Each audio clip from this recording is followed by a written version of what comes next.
I don't really believe in rules for reading or rules for readers, but over the years, without really planning to, I have developed a handful of principles that I keep returning to as a reader.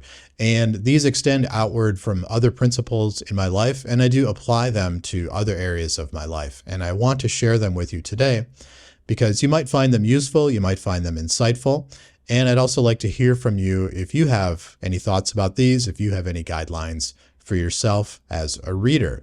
Before I get into them, they're not about reading more books. They're not about reading faster or reading the right books.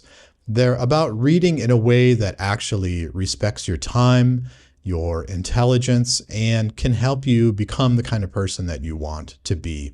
These aren't commandments. I'm not saying you must follow these. I'm just sharing them with you. They're more like guidelines. They're not hard, fast rules. And they're things that I've learned by paying attention to reading when it's actually working well in my life. So again, I'm curious to know what your thoughts are on these and if you've got similar things.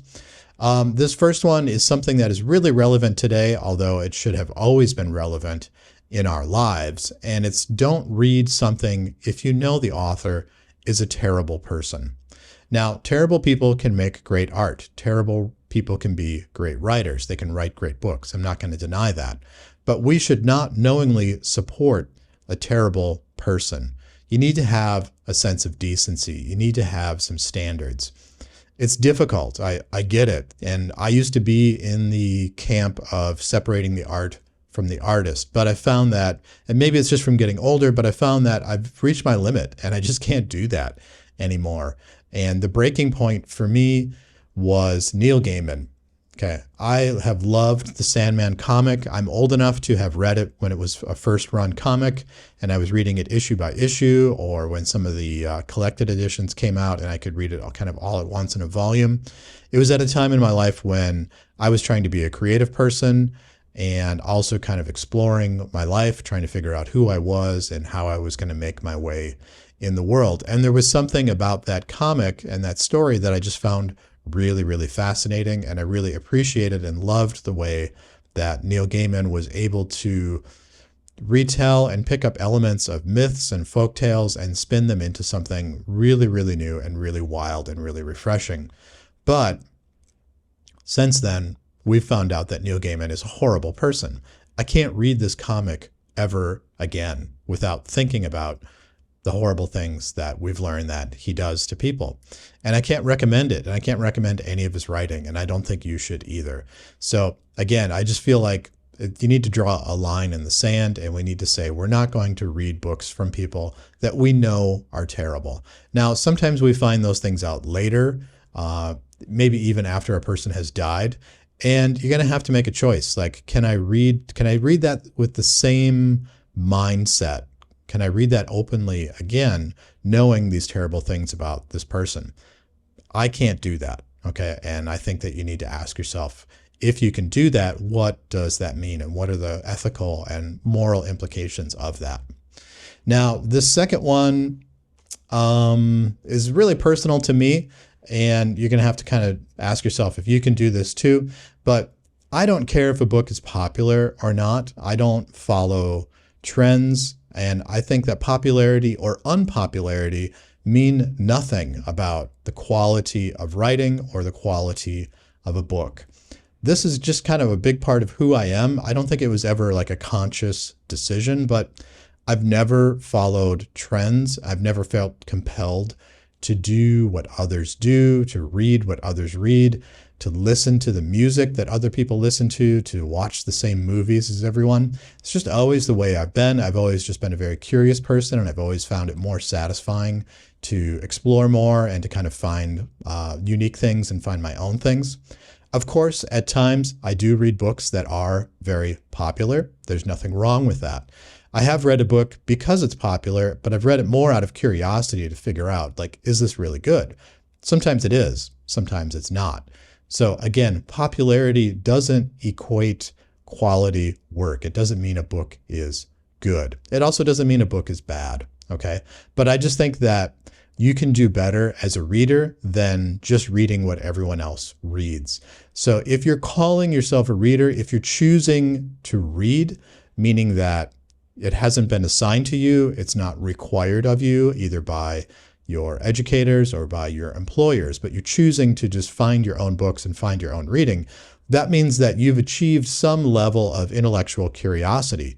So don't dull that curiosity. Don't stunt it. Let it flourish. Let it grow. Let it take you to places you never could have imagined. Let it shock you. Let it surprise you. And that is probably going to mean pulling away from time to time, pulling away from things that are popular and things that are trending. Okay, now this next one is a bit of a personal kind of manifesto and a bit of a personal pet peeve. Curious to see how people react to this one, but it's okay to buy and read an ebook. It's okay. Don't close yourself off with rigidity and with artificial restrictions. It's really, really silly to refuse a book because of the way it's available to you. It's really silly to think there's only a right way or a wrong way to read a book. You know, it's great to have preferences. It's great to develop tastes, but it's not great to develop dogma. And I don't think that we should also look down on others who read books, specifically read books in certain kinds of formats that we don't prefer. You know, people may not be as privileged as you. Not everyone can afford to buy physical books. Physical books are really expensive right now. Ebooks are increasingly more affordable options. They've always been affordable options. I just don't think that it's right to close yourself off to that. It's not right to look down and judge people for that either. The same thing goes with buying books. Not all of us live in these great cosmopolitan, metropolitan areas that have a plethora of independent booksellers. I wish I did. I really do wish that I did, but I don't. And not everybody does. Most of the people on the planet don't. You know, so it's okay to buy books online. It's okay to buy books from online retailers, whether that's Amazon or whether it's another one, that's okay. What you need to be doing is reading. And what you shouldn't be doing is judging other people for the way that they read. I think this applies to audiobooks too. If someone wants to listen to a book, great. Great, fantastic. What's wrong with that? Maybe that's the right way for them to consume a book. So again, just it's okay to buy books. It's okay to buy digital books. It's okay, as long as you're buying and reading. That's what's really, really important. This next one is kind of a personal manifesto. I guess a lot of these are personal manifestos. It's respect your intelligence and respect your curiosity. Don't waste your intellect. Read deeply. Whatever you read, find meaning in it. You know, think about what you're reading. Discuss it with others if you can. Maybe you need to do that online, and that's okay. But what's important is looking for the meaning of what you're reading. You know, even pulpy books, even really popular fiction, it has intellectual value to it as long as you look under the surface. And that's what's really important. And that's what I mean by respect your intelligence and respect your curiosity. Don't just numbingly consume books. You know, think about what you're reading. Even if it's, you know, a Star Wars novelization, you might think like, well, that's just nothing. There's just nothing there. You can find something under the hood. You can find something under the surface, and that's okay. I'm a big believer that genre fiction is some of the greatest fiction out there. And I'm a big believer that you can read genre fiction intelligently, and you can be a curious reader within that kind of realm. This next one, I've made videos about this before and had minor controversy over it, but I'll continue to say it because I really strongly believe in it, and it's been, you know, a guiding principle that has helped me not only with reader, but in a lot of areas of life. And that is to challenge yourself. Try new things. If you're in a bookshop, you know, look in other sections of the bookstore that you may not normally look at.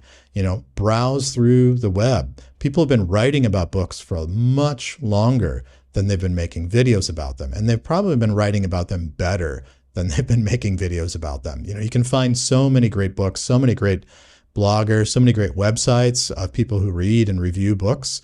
And when you come across things that are interesting, when you come across things that other people are interested in and that other people are passionate about, make a note of it, you know, and maybe you want to try that for yourself.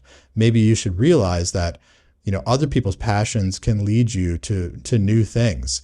A great way to do this is if you have a library, just go nuts. I used to do this when I lived in the US. I used to love going to the library. It doesn't cost you anything to try new books and find new things. And you will find things that can change your outlook. You might find something that could even change your life. And I think this ties back to what I've said earlier about not having dogma, not having rigidity, not having kind of really strict restrictions in your reading. I think you should read promiscuously.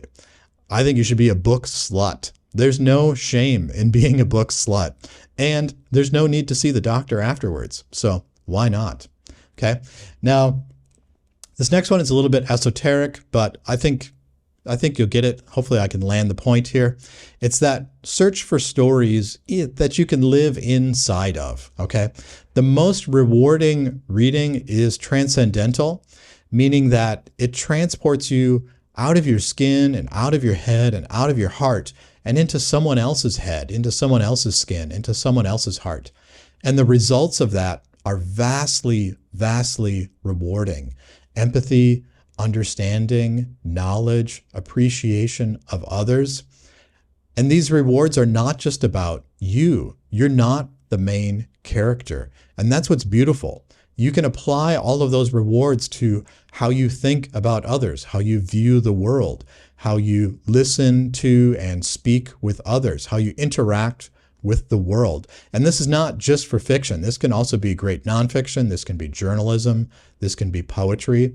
This can be anything, really. It's really, really important, though, that you find stories that you can live inside of and realize that it's not all about you, and that's okay. In fact, that's wonderful. And this last one, I think, is something that everyone can agree with, but it's hard to remember, especially if you're making bookish content, if you're making things online. It's hard to remember this. Read every day, except the days that you can't read. Okay, now I'm kind of making a little riddle or a little slogan out of that, but it's okay to have days when you don't read. Don't force it. Okay, it's best to practice it daily and do the best that you can, but there's going to be days where you can't read. Maybe you're on holiday and you're just going to spend the day at the beach in the water and in the sun, and that might mean not reading. Life gets busy. There are days that are overwhelming.